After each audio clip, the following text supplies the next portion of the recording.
क्या प्याज और लहसुन वाकई तामसिक हैं? आखिर क्या बताया गया है शास्त्रों और आयुर्वेद में प्याज लहसुन से परहेज का कारण? कई आध्यात्मिक गुरु प्याज और लहसुन को उत्तेजना बढ़ाने वाला भोजन बताकर इसे खाने से मना करते हैं। लेकिन क्या वाकई में लहसुन और प्याज से परहेज जरूरी है, क्योंकि डॉक्टर प्याज के कई फायदे बताते हैं? इसके बारे में शास्त्रों और आयुर्वेद में क्या बताया गया है, चलिए जानते हैं।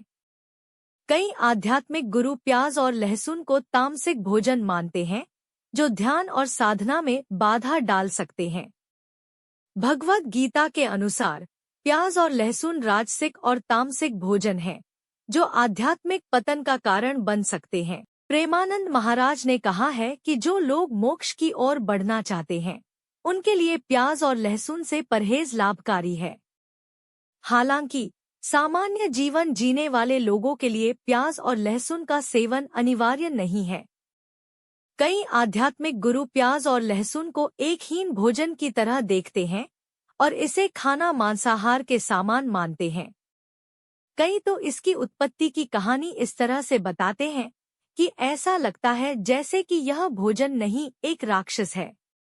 जैसे कि इस्कॉन मंदिर के प्रसिद्ध गुरु अमोघ लीला प्रभु के अनुसार प्याज और लहसुन खाना कुत्ते के मांस खाने के बराबर है। वहीं गुरु धीरेन्द्र शास्त्री के अनुसार लहसुन और प्याज की उत्पत्ति राक्षस के मल से हुई है। लेकिन क्या वाकई में ये सब तर्क सही है? चलिए पहले जानते हैं कि शास्त्रों और आयुर्वेद में प्याज और लहसुन के सेवन के बारे में क्या कहता है।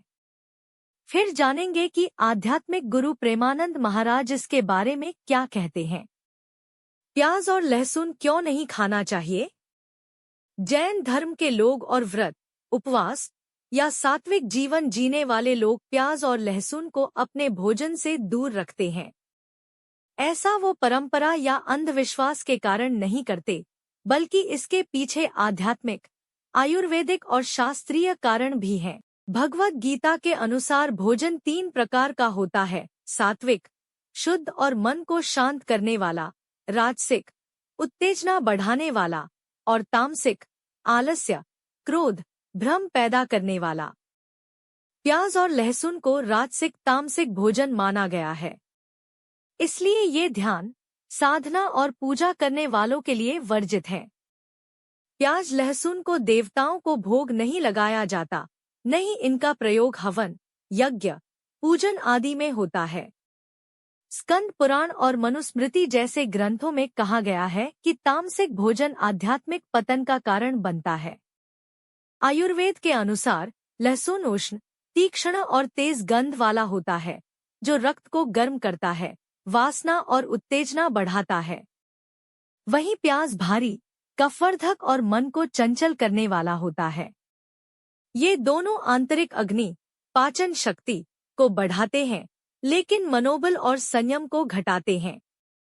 लहसुन और प्याज में सल्फर यौगिक होते हैं, जो अत्यधिक मात्रा में शरीर में बदबू, गैस और स्किन एलर्जी ला सकते हैं। कुछ लोग इनसे माइग्रेन, नींद में बाधा और हार्मोन असंतुलन भी अनुभव करते हैं। अत्यधिक प्याज लहसुन से पित्त, रक्तदोष और मानसिक विक्षोभ हो सकते हैं। आयुर्वेद कहता है कि जो व्यक्ति शांत मन, स्थिरता और ध्यानपूर्ण जीवन चाहता है, उसके लिए ये ठीक नहीं है। हालांकि प्याज लू से बचने के लिए और लहसुन कोलेस्ट्रॉल के मरीज के लिए वरदान है। इसके और भी कई फायदे हैं, लेकिन चूंकि प्याज लहसुन खाने से मन चंचल, उत्तेजित और काम व क्रोध से भरा हो सकता है, इसलिए ध्यान, ब्रह्मचर्य और साधना करने वाले योगीजन इसे नहीं खाते। स्वामी विवेकानंद, परमहंस योगानंद और श्री रामकृष्ण परमहंस जैसे योगी प्याज लहसुन से परहेज रखते थे। प्रेमानंद महाराज ने प्याज लहसुन के सेवन के बारे में क्या कहा है? प्रेमानंद महाराज ने अन्य गुरुओं की भांति इसे इतना बुरा भी नहीं बताया है। उन्होंने कहा कि जो लोग शुद्धता, संयम और मोक्ष की ओर बढ़ना चाहता है, उसके लिए इनसे परहेज लाभकारी है, क्योंकि ये एक तामसिक भोजन है जो ध्यान या संयम में बाधा पैदा कर सकता है।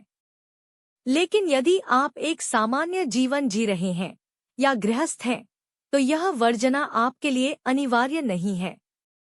अगर आपके स्वास्थ्य के लिए या स्वाद के लिए आपको यह जरूरी लगता है, तो आप इसे आराम से खाइए। केवल साधु संतों या ध्यानियों के लिए इसे खाने की मनाही है।